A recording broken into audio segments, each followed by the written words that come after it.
every member of the club.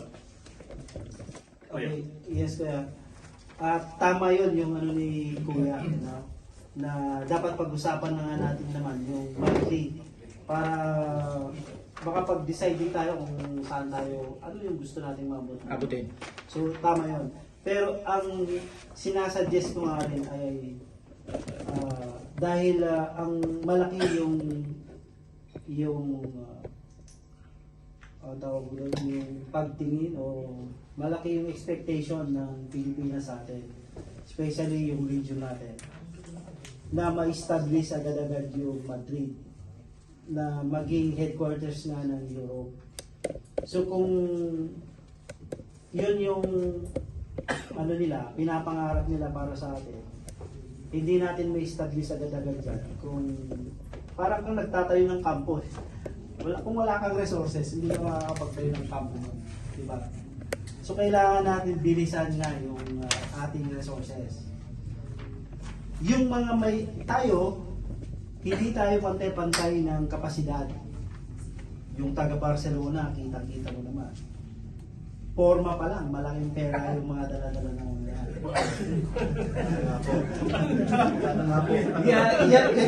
ganyan sila ka ganyan sila ka Makakit sa panlabas na paningin. So, in other words, yung ibang kuya natin, kaya nilang bayaran yung na mabilisan. Which is magiging benefit naman yan sa club natin. Bakit? Para meron agad resources na naiipon. Yung mabibilis magbayad, okay lang. Sige, bayad kayo. Para ganun ay magkaroon na ng, kumbaga yung banga, malagyan na agad ng laman. So yun naman yung point doon kung bakit hindi natin nililimit kung magkano yung ibibigay nila monthly. Kung GIS, okay lang, kasi yun napagsunduan. Eh kung magbigay sila agad ng 500, wala tayong magagawa. Kaya nilang bayaran yon. Which is magiging advantage sa club natin kasi magkakaroon siya agad ng laman. Pag nagkaroon ng laman, meron ka agad mapapaikot. Let's take for example, yun nga, may mga kailangan tayong proyekto na pupunduhan pero wala pa tayong pera na pondo, yun muna gamitin natin tsaka natin babalik. Para mayroon pa lang magalaw. Mahirap gumalaw, mahirap mag-isip ng project kung wala ka pang inaasahang resources mo. So yun yung point doon.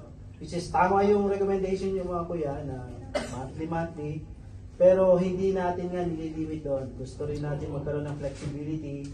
Yung iba nating kuya na mabilis siya, mabilis magbigay, which is sa club natin, sa sariling club din natin, ay magiging benefit yun para sa ating natin. Okay, bigay ko kay Sir. Mga kuya, yung issue at hand muna i-resolve nyo kasi hindi kayo mag-move kung walang dinidesisyonan. Okay? As a collegial body kayo, as your advisor, good advice. Pag sinabing monthly dues, monthly, huwag nyo sabihin na may makapag-capacity ng 500 agad sa isang month. Tanggapin nyo. No. Para maging uniform lahat, pagkaisahan nyo muna, desisyonan nyo, magkano yung magiging monthly.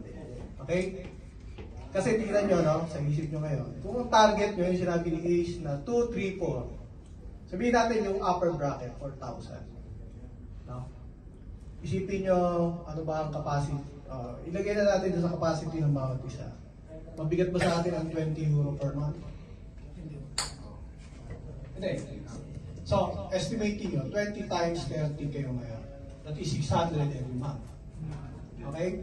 So, yung 20 mo every month, isipin mo kung 4,000 ang target. Ilang taon yan?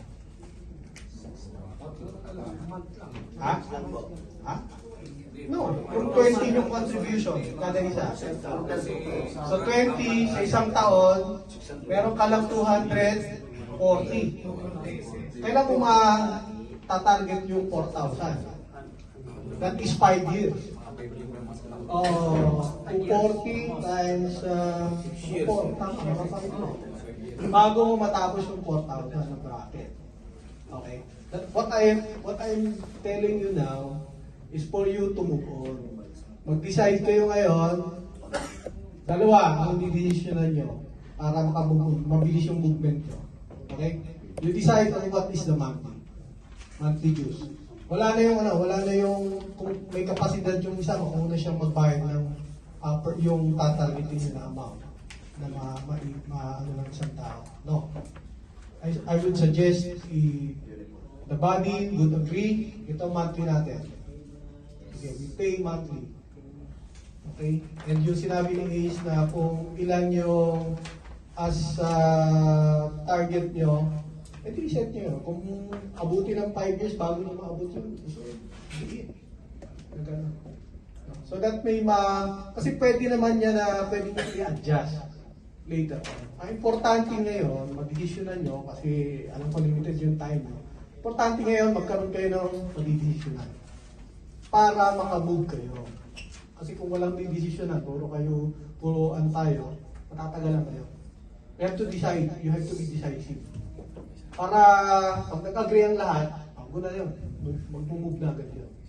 Para bumagsak yung gap. Gusto ko may marinig akong mabagsak.